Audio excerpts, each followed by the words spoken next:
Bonjour, hello, bienvenue dans ce nouveau tuto consacré au formulaire VBA. Après avoir établi la conception du formulaire et fait le nécessaire pour pouvoir envoyer les données du formulaire à l'intérieur d'une base de données, nous allons procéder maintenant à la vérification des données qui se trouvent à l'intérieur du formulaire avant de l'envoyer dans la base de données. Par rapport à ces vérifications, on va commencer par exemple par s'assurer que le prénom, le nom et le type d'abonnement ont été saisis et qu'il y a eu au moins un centre d'intérêt de cocher dans la liste des centres d'intérêt. Voilà ce que nous allons faire dans un premier temps. Ensuite, nous vérifierons qu'il n'y a pas déjà un abonnement de créé avec le même prénom et le même nom. La vérification va se faire dans un premier temps lorsqu'on cliquera sur le bouton valider.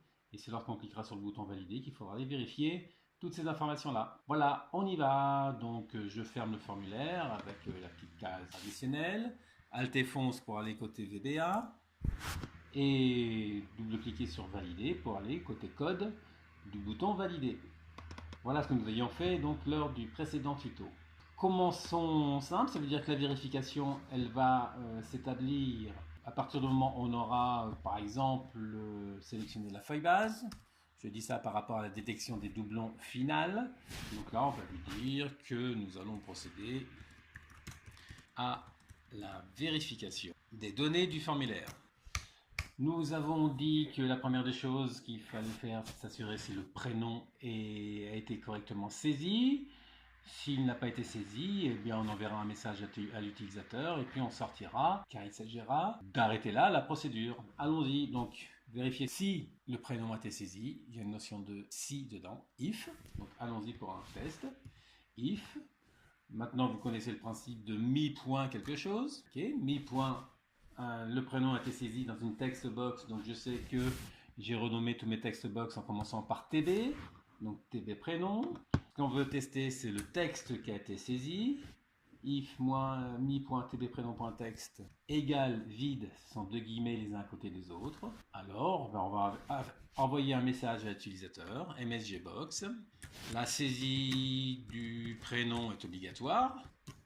Ensuite, je vais poursuivre le message par un CHR10. Là aussi, si vous avez suivi les tutos, vous savez de quoi il s'agit.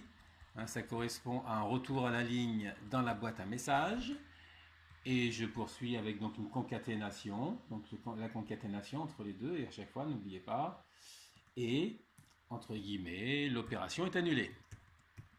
Et je me contente de ça au niveau du message box. C'est-à-dire que je ne fais pas la peine de préciser le bouton par défaut VB OK Only, et puis j'ai pas intention de lui mettre un titre. Maintenant, si vous voulez rajouter un titre, il suffit de rajouter des virgules pour pouvoir aller lui rajouter un titre.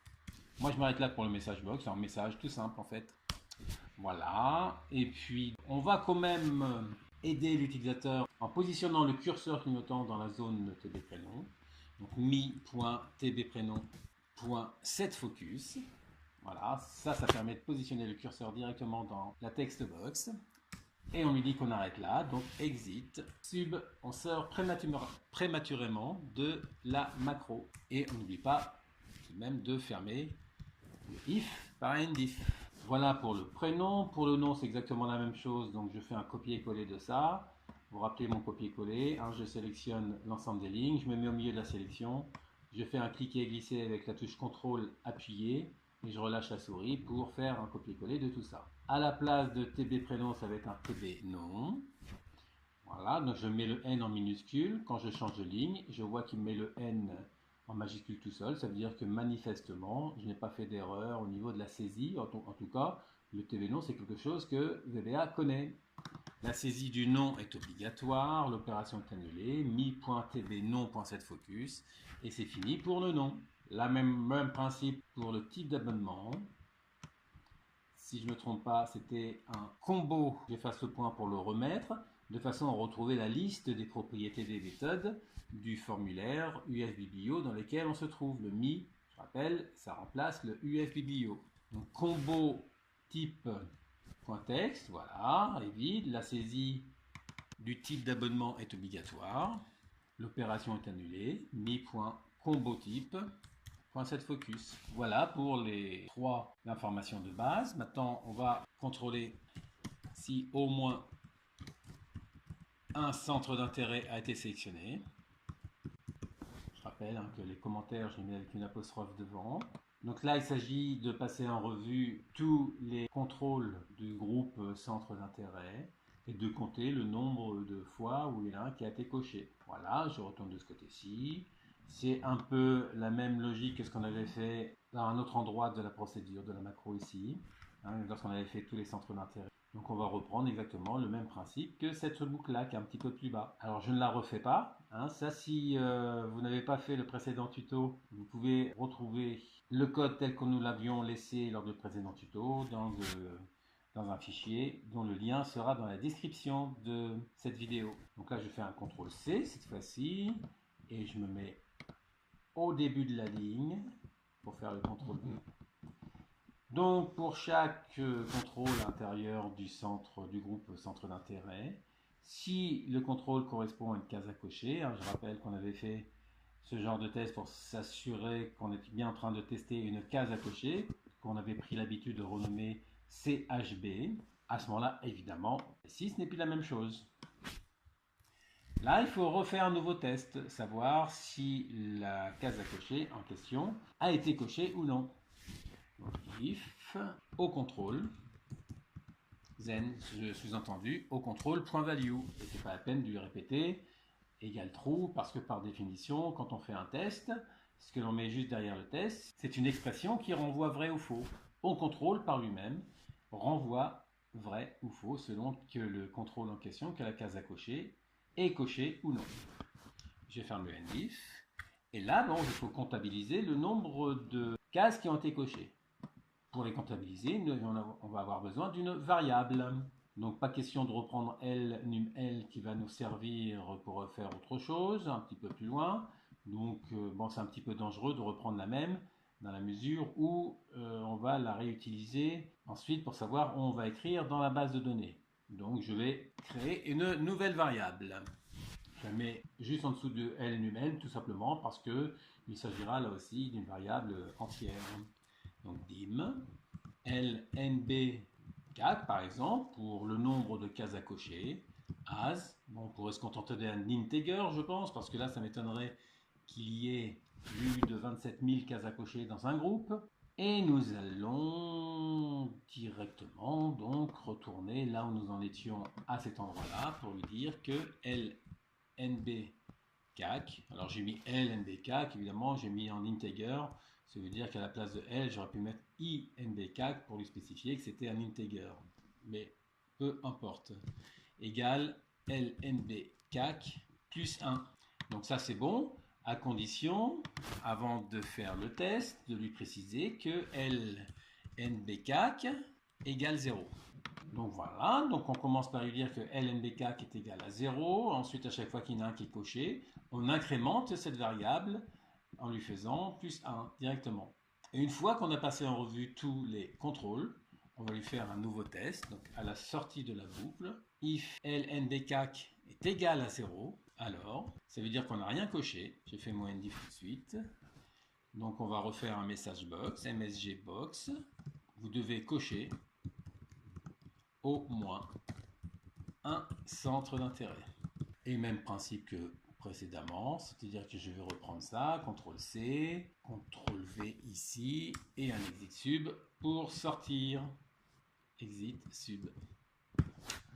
Voilà pour les contrôles de base. Si, donc je vais faire d'abord un débugage compilé pour vérifier qu'il n'y a pas d'erreur grossière dans le code. Donc là, il ne hurle pas, tout va bien. Je fais une sauvegarde, histoire que le code soit sauvegardé si jamais il y avait un problème, un plantage d'Excel.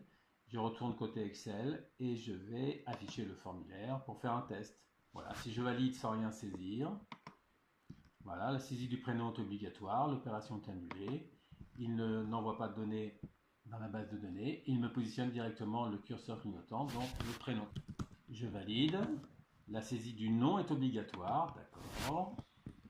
Je valide. La saisie du type d'abonnement est obligatoire, l'opération est annulée. Soit, le curseur clignote, mais là je vais choisir directement dans la liste. Je valide. Vous devez cocher au moins un centre d'intérêt avec une petite faute qu'il faudrait corriger dans le code. Ok, bon, j'en cocher deux. Je valide. Et cette fois-ci, l'enregistrement est envoyé dans la base de données. Maintenant, nous allons procéder à la suite, c'est-à-dire à s'assurer qu'il n'y a pas déjà un enregistrement avec les mêmes noms, prénoms. On y va, donc je referme le formulaire, je retourne côté VBA, Alt-F11, redouble-cliquer sur valider parce que ça se passe toujours là-dedans. À quel endroit est-ce que nous allons faire ça? Quelque part, j'aurais tendance à faire ça après avoir détecté ou déterminé la ligne sur laquelle on s'apprête à aller écrire. Tout simplement, on sait que dans ce cas-là, il faudrait aller vérifier ce qui se passe au-dessus. Donc le contrôle de doublon, finalement, je ne vais pas le faire à ce niveau-là, mais je vais le faire en dessous. Donc je détermine le numéro de ligne sur laquelle l'enregistrement est susceptible d'aller et je fais le contrôle des doublons avant d'aller écrire. Le contrôle des doublons, il va falloir passer en revue toutes les lignes qui sont au-dessus de cette ligne-là et de tester les différents champs pour lesquels on souhaite détecter le doublon. Pour ça, donc, j'ai besoin d'établir une boucle. Dans la mesure où je vais avoir besoin de tester des cellules dont le numéro de ligne va varier et le numéro de colonne va varier également, on va utiliser une boucle de type for i égale la ligne du premier enregistrement de la base de données jusqu'à la ligne au-dessus de là où on s'apprête à l'écrire. Ça veut dire que je vais avoir besoin d'une nouvelle variable. Voilà, je vais la déclarer là-haut. dim L test sur vœu as long. Parce qu'il s'agit d'un numéro de ligne, là je me prends la précaution de la déclarer comme une variable longue. Et on retourne en bas. Voilà, contrôle de doublon. On y va. For L test égale quoi? Quelle est la première ligne en question? C'est la ligne qui se trouve au-dessous de la ligne de titre de la base de données. Et pour déterminer le numéro de ligne de la ligne de titre de la base de données, c'est un range. Donc, un des champs de la base de données numéro, par exemple, qui est le premier champ. Je ferme les guillemets, je ferme la parenthèse. Point row, numéro de ligne, to, jusqu'à combien? Jusqu'à L num L, éventuellement L num L moins 1. Comme on n'a pas encore écrit sur L num L, si on laisse L num L, ici, ça n'aurait pas d'importance. Je valide et je fais un next. Alors, je laisse le L test ici, enfin le range numéro.row et non pas le range numéro.row plus 1, parce que si jamais il n'y avait pas encore d'enregistrement dans la base de données, ça équivaudrait à lui dire va du numéro 7 jusqu'au numéro 6 avec un incrément de 1. Et là, on risque pas de se retrouver à 6 si on fait un incrément de 1. C'est pour ça que je laisse volontairement donc range numéro.row. Ça veut dire que dans le pire des cas, lorsqu'il n'y a pas encore de données dans la base de données, on dirait va, fait de 6 jusqu'à la ligne on est en train d'écrire moins 1, la ligne on est en train d'écrire, s'il n'y a pas d'enregistrement dans la base de données, ce sera la ligne 7. 7 moins 1, ça ferait 6. On lui dirait va de 6 jusqu'à 6. Ça veut dire qu'il fera la boucle une seule fois. Et puis il ira faire le test en question. Donc bien faire attention quand on fait ce genre de boucle à ce que le pas qui est derrière, par défaut, ici je n'ai pas besoin de le préciser, mais si je devais le préciser, ce sera un step égal à 1, c'est-à-dire qu'il démarrait du premier nombre et il irait jusqu'au dernier nombre en avançant de 1 à chaque fois. Donc bien faire attention que le dernier nombre ici soit plus grand que le premier. Si jamais vous faites l'inverse, il faut adapter le pas en conséquence, faire un step moins 1 par exemple, comme on l'avait fait pour un autre besoin. En l'occurrence, c'était dans le tuto qui concernait les boucles for i égale x ou y. Et là donc nous allons établir un test. Alors, concernant les tests, il va être important de savoir si on teste minuscules, majuscules, etc. Lorsqu'on teste en VBA, des chaînes de caractères, VBA fait la différence entre les minuscules et les majuscules. Si pour nous, un nom tapé Toto en minuscule ou Toto en majuscule, c'est la même chose, il faut tenir compte de cela. Ça veut dire que notre test, donc if, si on veut tester le prénom, on va le transformer en minuscule. VBA.lcase de quoi? De mi.tb prénom. Texte. Si cela est égal à cells, une cellule, la cellule qui correspond à quoi? Numéro de ligne, c'est le L-test en question dans lequel on est. Le numéro de colonne, ça correspond à la colonne de la cellule prénom dans la base de données. C'est donc le range prénom sans accent. On l'a renommé comme ça dans la base de données .colonne. Et avec le même, donc je ferme la parenthèse du cells. Mais ça, évidemment, si jamais on a quelque chose en majuscule, il faut qu'il considère que les minuscules et les majuscules, c'est la même chose. Donc là aussi, je dois le transformer en minuscule, vba.lcase, entre parenthèses, et je ferme la parenthèse du lcase à la fin. Maintenant, le test n'est pas terminé. Pour la détection des doublons, on a dit qu'il fallait au moins le contrôle de deux informations, le prénom et le nom. Ça veut dire qu'il va y avoir un AND. Et je dois faire un deuxième test. Je vais faire le deuxième test ici pour poursuivre l'instruction sur la ligne suivante. Donc espace tiré bas, je vais à la ligne et je poursuis. Et ça va être le même principe que ce que nous avons ici. Donc je sélectionne tout ça, je fais un CTRL C, je me mets à la ligne, je fais le CTRL V. Et à la place ici du TB prénom, ça va être le TB nom. Et à la place de la cellule prénom, ça va être la cellule nom. Cette fois-ci, je force la majuscule dedans parce qu'on est à l'intérieur de guillemets. Alors s'il y avait besoin de tester également le centre d'intérêt, on poursuivrait avec un nouveau AND et on testerait le combo centre d'intérêt avec la cellule qui correspond au centre d'intérêt. Ici, je vais me contenter de ça. Donc, je mets simplement à la fin mon zen. Voilà, je fais mon endif et on va envoyer un message box, entre guillemets, un enregistrement a déjà été saisi pour, je ferme les guillemets, je vais espace concaténer avec les perluettes avec, là en l'occurrence, par exemple mi.tb prénom.texte, espace concaténer avec entre guillemets un espace, je ferme les guillemets, tout simplement pour séparer le prénom qui va s'afficher du nom que je vais mettre derrière. Espace, je concatène avec mi.tbnom.texte. Espace, je vais à la ligne tirer bas, entrée, tabulation pour bien montrer qu'on est dans la même instruction, même si on est sur la ligne suivante. A été saisi pour donc le prénom et le nom. Donc là, je vais indiquer entre guillemets sur la ligne numéro. Je ferme le guillemet, je fais un espace et je concatène avec ltest. Ce qui permettra d'aller voir derrière effectivement de quoi il s'agit. Et évidemment, espace, je concatène avec un CHR10 et je concatène avec l'opération est annulée.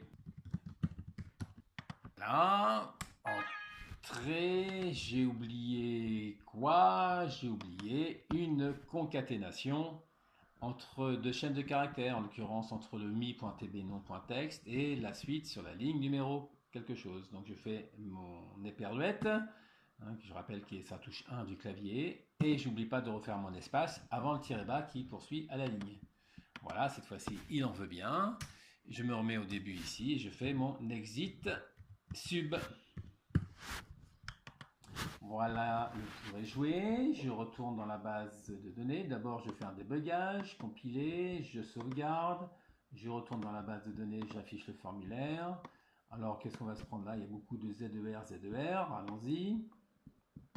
Donc, je teste ZER, ZER, avec les majuscules, tiens, histoire de. Et je vais mettre un type d'abonnement, je valide. Donc, évidemment, je dois cocher un centre d'intérêt, d'accord? Je coche un centre d'intérêt et là il me dit l'enregistrement déjà saisi pour ZER, ZER. Tiens, il a oublié un petit espace quelque part sur la ligne numéro 8, voilà, qui est la ligne d'Excel et non pas le numéro d'enregistrement. C'était un choix à faire.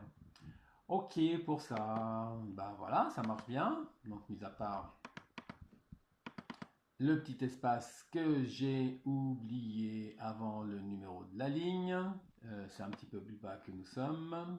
Les contrôles des doublons, enregistrement déjà saisi pour ça, voilà, un espace ici, ça ira mieux. Et bien voilà pour une première approche de la vérification de données. Oui, alors nous allons tout de même procéder à autre chose. Nous allons, avant de faire le contrôle des doublons, nous allons lui dire la chose suivante. Si jamais on s'amuse à saisir un prénom ou un nom avec un espace avant ou après, ça c'est le genre de chose qui est très pénible à supporter quand on gère des bases de données, on va supprimer ces espaces-là, sans même en parler à l'utilisateur. C'est même pas la peine qu'il soit au courant de cela. Ça pourrait faire l'objet d'un contrôle, Mais là, on ne va même pas lui poser la question. Puis en plus, on va transformer le nom en majuscule. Et puis, on va transformer le prénom en mettant la première lettre en majuscule. Et le reste, on le laisse tel que ça a été saisi par l'utilisateur. Ça veut dire qu'ici, on va faire des modifications imposées. Donc, simplement, puisqu'on sait qu'il y a eu quelque chose de saisi dans le prénom et dans le nom quand on arrive ici, on va lui dire mi.tb nom.text. C'est-à-dire qu'on change éventuellement ce qui a été saisi. Égale vba. Il y a quelque chose, une fonction qui s'appelle ltrim, qui permet de supprimer les espaces qui ont été saisis au début et en fin de la saisie, et éventuellement de supprimer les espaces en double entre chaque mot à l'intérieur du texte qui va suivre. Donc, et en plus, on va lui dire de transformer le nom en majuscule. vba.ucase. De quoi? De mi.tb nom.text. Voilà pour le nom. Il me manque la parenthèse du trim. Je valide. Et pour le nom, on va faire un petit peu le même principe. À une différence près, c'est que donc là j'ai refait un copier-coller de tout ça. Je fais le tb prénom. Je change, voilà, comme ceci, pour vérifier qu'il a bien reconnu ce que je lui dis. Donc on supprime les espaces également. Sauf que là, on va prendre ce qui est à gauche du nom ici, uniquement le premier caractère à gauche du tb prénom. Donc je mets déjà tb prénom. Le premier caractère qui se trouve à gauche, ça veut dire que à ce niveau-là, je vais faire un vba.left, ce qui est à gauche. De quoi? De ça, et je vais prendre un caractère, virgule 1. Mais par rapport à ce qui est à gauche, donc là j'ai une parenthèse ouverte, je me positionne entre les deux parenthèses de fin ici. Au passage, il va me manquer encore une parenthèse à la fin, donc je la mets tout de suite et je me remets juste à ce niveau-là. Parce que ça, je dois le concaténer avec quoi? Donc là, je vais aller à la ligne pour avoir de la place pour écrire la suite. Je fais mon espace. Donc j'ai fait, avant d'aller à la ligne, évidemment, j'ai fait un espace tiré bas.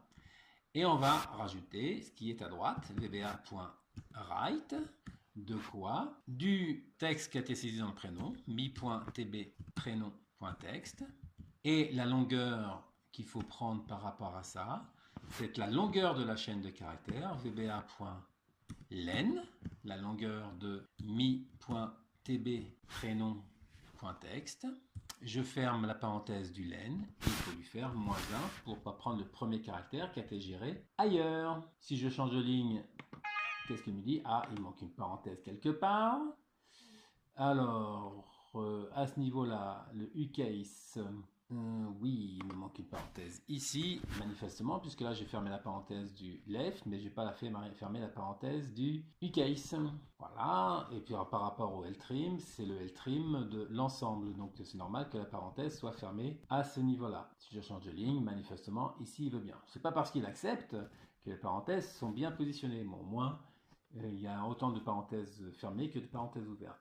Je fais un débugage pour m'assurer qu'il n'y a pas d'erreur grossière. Je sauvegarde et je retourne afficher mon formulaire pour voir comment il va se comporter. Voilà. Commencer à faire des espaces. Voilà. Je refais un juju cette fois-ci pour pas qu'il détecte de doublons.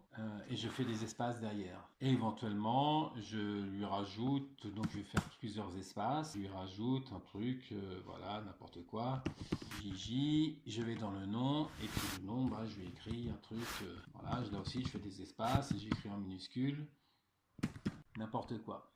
Type d'abonnement, je coche, si je fais valider, voilà, on voit qu'il a supprimé les espaces ici, il ne m'a pas mis la première lettre en majuscule, d'accord, donc là il y a une erreur quelque part, oui, je crois voir de quoi il s'agit, c'est une inversion entre les ucase et les trim, mais il a transformé le nom en majuscule.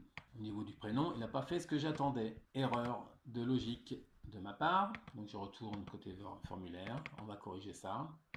Modification imposée. C'est ici que ça se passe. Effectivement, dans la mesure où je fais le ltrim après avoir transformé tout ça en minuscule, ce n'est pas très cohérent. Alors on va y aller en 2 étapes. On ne va pas trop brusquer les choses finalement. Alors, ce que nous allons faire, ça je vais l'envoyer à la ligne pour le garder plus tard. Bon, évidemment, ça ne lui plaît pas. On va tout de suite lui faire un ltrim de mi.tbprénom.text. Ça veut dire que là, on a supprimé tous les espaces de début et de fin et les espaces doubles au milieu. Ce qui veut dire qu'après, il n'y a plus besoin du ltrim à ce niveau-là. Ça veut dire que voilà, j'ai supprimé le trim et on va lui dire mi.tbprénom.text égale directement ucase de la suite. Voilà, et on va tester ça. Donc on le fait en 2 fois, on peut modifier autant de fois que l'on veut l'information qui se trouve dans un formulaire de saisie. Voilà, je fais un débugage, ça il ne hurle pas, je sauvegarde et on va retourner tester ça. Voilà, je refais mes espaces, je fais quelque chose un petit peu bizarre. Voilà, le nom, je lui mets un nom, on peut retoucher avec des espaces. Et à la fin, un abonnement, un centre d'intérêt, je valide. Et cette fois-ci, il m'a bien mis le premier caractère ici en majuscule. Alors, il ne m'a pas supprimé tous les espaces à ce niveau-là. Là, je m'attendais à ce qu'il supprime les espaces, et ni ceci d'ailleurs. Ça veut dire que le L-trim, il s'occupe uniquement de ce qu'il y a à gauche. D'accord, encore une erreur de logique de ma part. Où est-ce que c'était? D'accord, ça doit être trim directement. Alors, ce que je vais faire pour savoir s'il connaît trim, hein, directement, je lui remets trim. Voilà, je vois qu'il le met effectivement en majuscule. Le L-trim, ça doit être uniquement de tester ce qui se passe à gauche uniquement, et non pas les espaces qui se trouvent au milieu et à droite. Trim tout seul, c'est donc de tester tous les espaces qui se trouvent au début, à la fin et au milieu de la chaîne de caractères. On recommence. Donc voilà, bon, quelquefois ça arrive hein, que on ne trouve pas du premier coup la bonne fonction qui nous intéresse. Allons-y, espace, plusieurs espaces, voilà, plusieurs espaces à la fin, le nom, espace plusieurs espaces à la fin, type d'abonnement, voilà, case à cocher, je valide. D'accord, bah, trim il supprime pas les espaces qui sont au milieu. Donc ça veut dire que si vraiment on voulait faire ça, soit, si vraiment on veut aller jusqu'au bout de la chose, puisque la fonction trim ne se comporte pas comme je l'attendais. Moi, ce que j'attendais, c'est une fonction qui se comporte comme la fonction suprespace d'Excel. Donc, on va lui dire à la place de trim, ici, à la place de vba.trim, application.worksheetfunction.trim. Là, il connaît, j'essaye la fonction trim de la feuille de calcul. Application.worksheetfunction.trim. Et nous allons retester ça. Un petit débugage. Voilà, je retourne ici, je reteste ça directement ici. Espace devant, plusieurs espaces ici, plusieurs espaces ici, plusieurs espaces à la fin. Le nom, ok, plusieurs espaces comme ceci. Je fais un truc dans ce genre là, et cette fois-ci, il m'a bien supprimé. Donc voilà, d'où ma confusion. Parce que la confusion, on a deux fonctions trim qui pour moi faisaient la même chose. La fonction trim, c'est vrai qu'en VBA je ne l'ai pas utilisée très fréquemment, alors qu'elle est très utile. Et donc la fonction trim VBA se ne comporte pas comme la fonction trim de la feuille de calcul Excel. Et ben, c'est une bonne chose à savoir. Nous allons en rester là pour ce tuto-là. La prochaine fois, ce que nous ferons un contrôle plus poussé au niveau de la cohérence des saisies. Par exemple, lui dire que quand on saisit un prénom, on n'autorise que les lettres, par exemple, avec les caractères accentués éventuellement, mais qu'on va refuser tout caractère. Éventuellement, on autorisera les tirets, les traits d'union, mais on refusera les points, on refusera tous les caractères, fil, arrobase, etc. Donc on créera une fonction exprès pour ça, qu'on appliquera au prénom et au nom. Et éventuellement, on pourra faire ce même genre de manipulation en ajoutant dans le formulaire une adresse mail pour vérifier si la façon de saisir l'adresse mail a été cohérente. Eh bien, profitez bien de ce tuto. Et également du genre d'erreurs qu'on peut faire lorsqu'on programme. Donc voilà, bon, je les ai laissés tels quels. Hein, donc à ciao, à plus tard.